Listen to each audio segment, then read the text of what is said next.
কি গো, ওঠো, সকাল হয়ে গেছে তো। পড়ে পড়ে আর কত ঘুমোবে? আর ঘুমিও না বাপু, বেলা হয়ে গেছে যে। ওঠো এবার, কাজে যাবে না? গিন্নি, আমাকে জ্বালিও না তো, একটু শান্তিতে ঘুমাতে দাও। সেই কাল রাত থেকে ঘুমোচ্ছ, তা তোমার ঘুম পুড়ছে না নাকি? হ্যাঁ, না, আমার ঘুম পুড়ছে না, তাই তো ঘুমাচ্ছি। তাতে তোমার কি সমস্যা? আমাকে একটু ঘুমাতে দেখলে তোমার গা জ্বালা করে, তাই না গিন্নি? কেন? আমি কি তোমার শত্রু নাকি? শত্রু না হলে এমন করো কেন? আমাকে একটু শুতে দেখলেই তোমার গা জ্বলা শুরু করে কেন? অমনি তুমি চেঁচামেচি কেন শুরু করে দাও? কি বলছোটা কি তুমি? কখন কাজ হলো শুনি? তোমাকে আমি কি বললাম? ভালো কথা বললেও দোষ।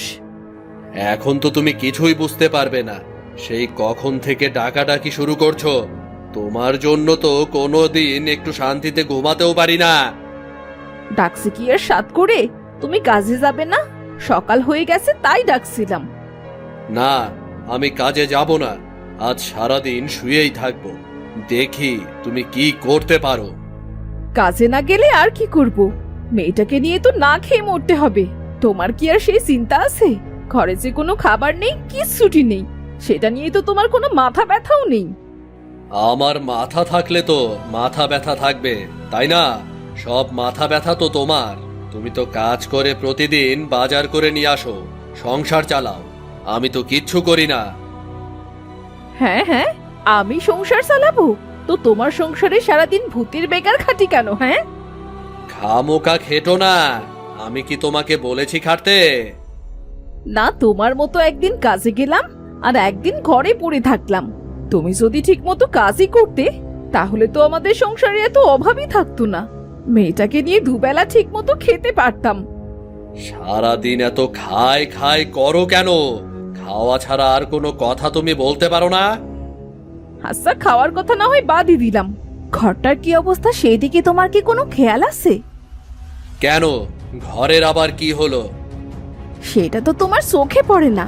একবার ঘরের চালের দিকে তাকিয়ে দেখো, ঘরের ভেতর থেকেই আকাশ দেখা যাবে।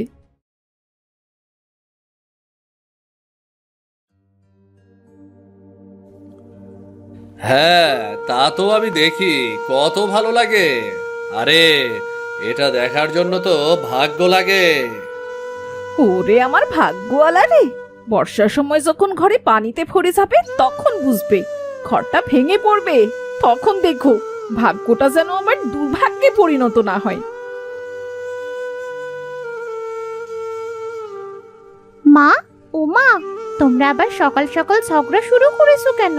আমার খুব খিদে পেয়েছে মা, আমায় কিছু খেতে দাও।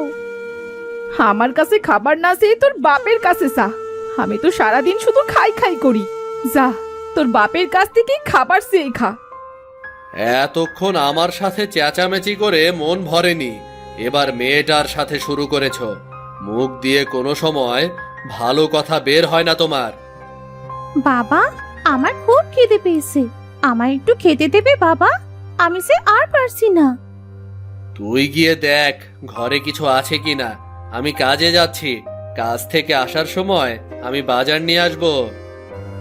আমি তো ভালো না, তাহলে থাকো তোমরা। আমার দুচোখ সেদিকে যায়, আমি সেদিকেই চললাম। যাও তো আমার চোখের সামনে থেকে, দূর হও তো, একটু শান্তিতে থাকি।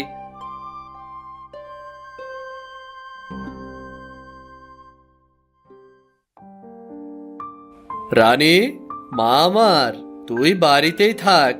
আমি কাজ করে টাকা পেলে বাজার করে নিয়ে আসবো। বাড়ি থেকে কোথাও যাস নে কিন্তু। ঠিক আছে বাবা, কিন্তু বাবা, মা কোথায় গেল? কখন আসবে বাবা? তোর মায়ের রাগ কমে গেলেই চলে আসবে। তুই চিন্তা করিস না, তুই সাবধানে থাকিস। আমি কাজে গেলাম।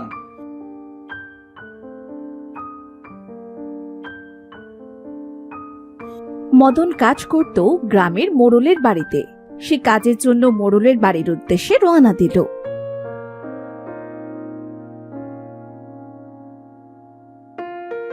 কি মদন, চলে এসেছিস?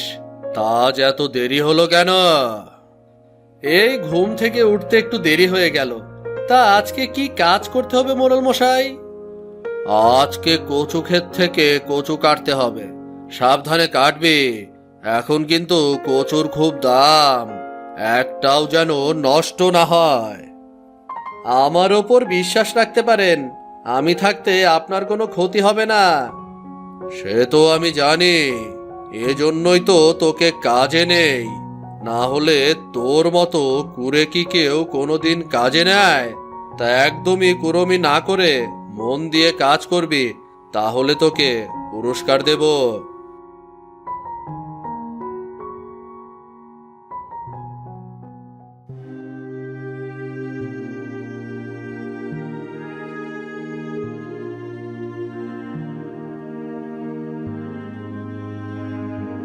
আহ, হাঁটতে হাঁটতে ক্লান্ত হয়ে গেছি। এমনিতেই সকাল থেকে পেটে একটি দানাও পড়েনি, তারপরও অনেকক্ষণ থেকে হাঁটছি। শরীরটা যে বড্ড ক্লান্ত লাগছে। আমি বরং এখানে বসে একটু বিশ্রাম নিই। বাঁচাও আমাকে, আমাকে সাহায্য করো। আমার যে খুব কষ্ট হচ্ছে, আমায় একটু সাহায্য করো। কে কে চিৎকার করছে? আমি যে কাউকেই দেখতে পাচ্ছি না। শরীরটা মনে হয় খুব ক্লান্ত, তাই হয়তো ভুল শুনছি। এখানে বেশ ঠান্ডা আছে। আরে না না, তুমি ভুল শোনোনি গো। এই তো আমি তোমার সামনে। আমি কচু গাছ, আমি তোমার কাছে সাহায্য চাচ্ছি। ও মা গো মা, এই আমি কি দেখছি? গাছ নাকি কথা বলে? এমন আবার হয় নাকি? এইটা কিভাবে সম্ভব? সম্ভব, সবই সম্ভব। আমি তোমাকে সব বলবো, আগে তুমি আমায় বাঁচাও। আমি আর থাকতে পারছি না। কিন্তু আমি কিভাবে তোমায় সাহায্য করব? আমার গোড়ায় আগাছায় পড়ে গেছে, ওরা আমার শরীর থেকে সব রস শুষে নিচ্ছে। আমার যে খুব কষ্ট হচ্ছে। তুমি একটু অপেক্ষা করো, আমি তোমার গোড়ার সব আগাছা পরিষ্কার করে দিচ্ছি। বিনু কচু গাছের কথা মতো হাত দিয়ে সবগুলো আগাছা পরিষ্কার করে দেয়। আহ, বাঁচালে আমায়। আগাছাগুলোর জন্য খুব কষ্ট হচ্ছিল আমার। আমার গোড়ায় একটু পানি দেবে গো?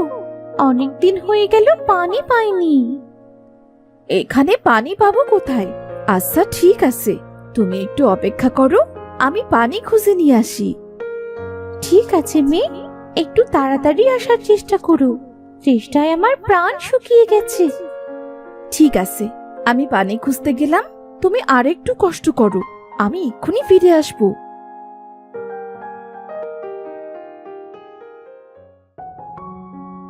মিনা আশপাশে পানি খুঁজতে লাগলো। কিছুক্ষণ পর সে একটা পুকুর দেখতে পেল।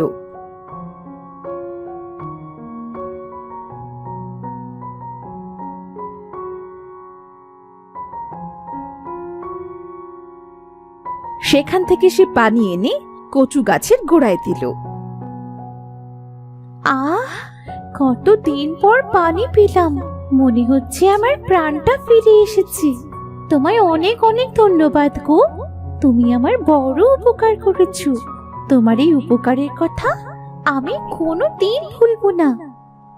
এবার বলো, তুমি কি করে কথা বলতে পারো? অন্য গাছেরা তো তোমার মতো কথা বলতে পারে না। আমি তো কোনো সাধারণ কচু গাছ না, আমি হলাম মায়াবী কচু গাছ। আমার কাছে জাদু আছে, আর এর জন্যই আমি কথা বলতে পারি। তা তুমি এখানে আসলে কি করে? আমাদের মায়াবী রাজ্যে একটা ঋষি আছে, উনি ওখান থেকে কটা মায়াবী কচু গাছ নিয়ে যাচ্ছিলেন। আর যাওয়ার পথে আমি এখানে পড়ে যাই, আর তখন থেকেই আমি এখানে আছি। তা তুমি বললে যে তুমি জাদু জানো, তা তোমার এত কষ্ট হচ্ছিল, তবে তুমি জাদু করে তা ঠিক করোনি কেন? পানির অভাবে আর আগাছায় আমার শক্তি সব শুষে নিয়েছিল। দিনে দিনে আমি দুর্বল হয়ে পড়েছিলাম, আর আমার জাদু শক্তিও আস্তে আস্তে শেষ হয়ে গিয়েছিল। তা এখন তোমার জাদু শক্তি ফিরে এসেছে? এখন তো তোমার শরীর তাজা হয়ে গেছে। হ্যাঁ মেয়ে, এখন আমি আমার শক্তি ফিরে পেয়েছি। তা তোমার কি হয়েছে মেয়ে? দেখে তো মনে হচ্ছে তুমি খুব ক্লান্ত। তা বলতে পারো, বেশ ক্লান্ত আমি। বাড়ি থেকে ঝগড়া করে বেরিয়েছি। ওমা কেন? তা কার সাথে ঝগড়া করেছো শুনি? মিনা তখন সব কথা কচু গাছকে খুলে বলল।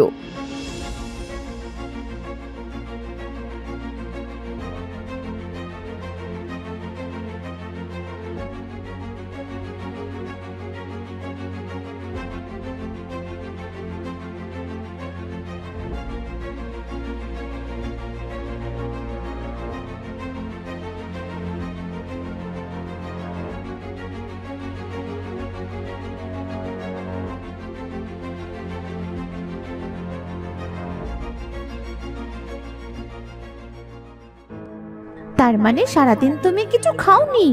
তারাও, তোমার জন্য আমি খাবারের ব্যবস্থা করছি। হোমা, তুমি দেখছি সত্যিই সাধু জানো। এই নাও মেয়ে, আগে তুমি খাবার খেয়ে পেট ঠান্ডা করো। যদি কিছু মনে না করো তাহলে আমি এগুলো বাড়িতে নিয়ে যাই। বাড়িতে যে আমার মেয়ে আর ওর বাবা না খেয়ে আসে। ঠিক আছে, তুমি খাবারগুলো বাড়িতে নিয়ে যাও, আর আমার এখান থেকে যে কোনো একটা কচু গাছ তোমার সাথে করে নিয়ে যাও। দেখবে তোমার অনেক কাজে লাগবে। কিন্তু আবার কিন্তু? তা কি ভাবছো বলো দেখি? এই কচু গাছ নিয়ে আমি কি করব? আমার বাড়িতে কচু গাছ লাগানোর মতো যে কোনো জায়গাও নেই। এই কচু গাছ তোমার যেখানে ইচ্ছে তুমি সেখানেই লাগাতে পারো। ধন্যবাদ মায়াবী কচু গাছ, তোমাকে অনেক অনেক ধন্যবাদ। মিনা মায়াবী কচু গাছের থেকে বিদায় নিয়ে বাড়ি ফিরে এলো।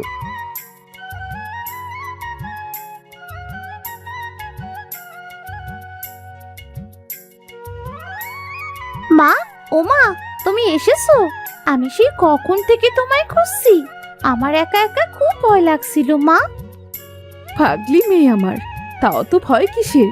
আমি তো চলেই এসেছি মা। সারাদিন মনে হয় কিছু খাসনি। চল আগে কিছু খাবার খেয়ে নে। তোর বাবা এখনো কাজ থেকে ফেরেনি? না মা, বাবা এখনো ফেরেনি।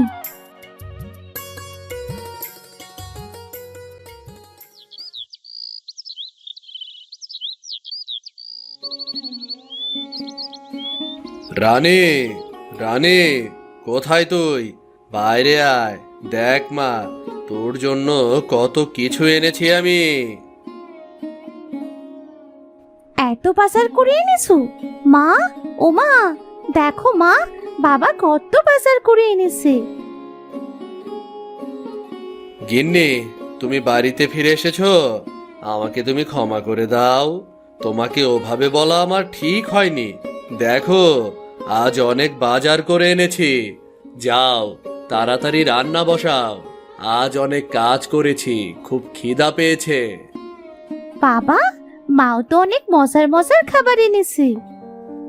বাড়িতে তো খাবার কিছু ছিল না, তা তুমি এত খাবার কোথায় পেলে? সে অনেক কথা গো, তুমি শুনলে তো অবাক হয়ে যাবে।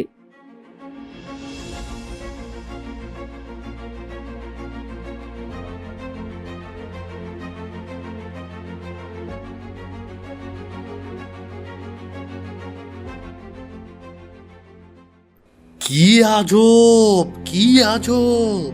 গিন্নি, কচু গাছ লাগানোর জায়গা নেই, তবে কি হয়েছে? আমাদের ঘরের চাল তো আছে। ঘরের চালে কচু চাষ হবে। ও কথা ঠিক, মায়াবী কচু তো বলছিল যেখানে ইচ্ছে সেখানেই কচু লাগাতে পারবো। চলো তাহলে কচু গাছটি চালের উপরে লাগিয়ে দিয়ে আসি।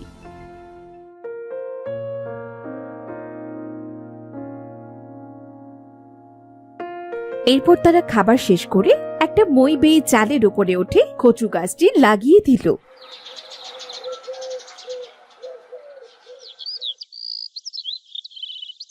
পরদিন সকালে হায় হায় গিন্নি, তাড়াতাড়ি বাইরে এসো, দেখো কি কাণ্ড ঘটেছে। কি গো, কি হয়েছে? অমন চিৎকার করছো কেন? দেখো দেখো গিন্নি, আমাদের ঘরের চালে কচু গাছে ভরে গেছে। ও মা, মায়াবী কচু তো সত্যি কথাই বলেছিল। যাক বাবা, খুব ভালো হয়েছে। এখনকার সময় তো কচু ঘেসু পাওয়ার কোনো উপায় নেই, দামও অনেক। এই কচু বিক্রি করে এবার আমাদের সংসারটা কোনো রকম চললেই হলো।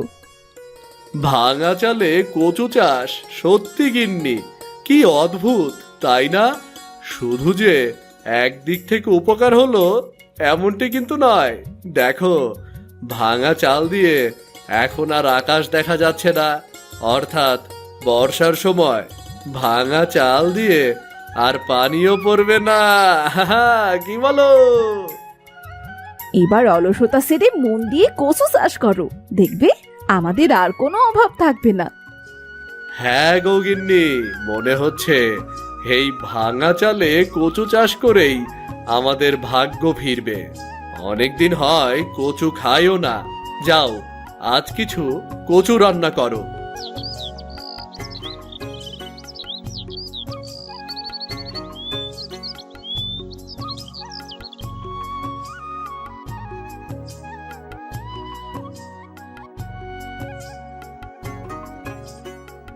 আহ, তোমার হাতের কচু রান্নার কি যে স্বাদ!